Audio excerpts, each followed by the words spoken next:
आज आपण भुईमुगाच्या शेंगाचं सीजन झालेला आहे सुरू। आज आपण छान अशा शेंगा उकडूयात। अशा मस्त आपल्या उकडून एकदम मस्त असे शेंगदाणे शेंगाचे तयार आहे। नमस्कार, पूजा रेसिपीमध्ये सर्वांचे स्वागत आहे। आपण त्यासाठी एका प्लेट भरून घेतलेल्या आहेत शेंगा।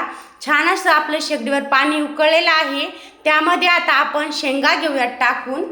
छान अशा शेंगा घेणार आहोत आपण त्याच्यामध्ये टाकून। शेंगा छान अशा टाकल्यानंतर आपण त्याच्यामध्ये टाकूयात मीठ।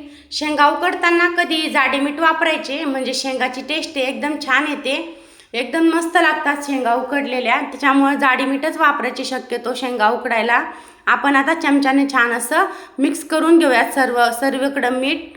छान असं मीठ आपलं मिक्स झालेलं आहे। आता आपण कुकरला झाकण घेऊयात लावून आणि 4-5 शिट्ट्या काढून घेऊयात शेंगाच्या।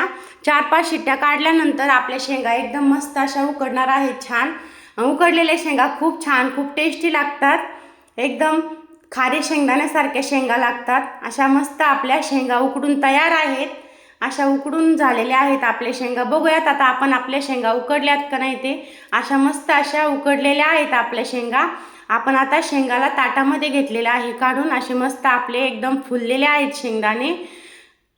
भुईमुगाच्या शेंगाच्या उकडलेला रेसिपीचा व्हिडिओ कसा वाटला कमेंटमध्ये नक्की कळवा। लाईक शेअर सबस्क्राईब करायला मात्र विसरू नका।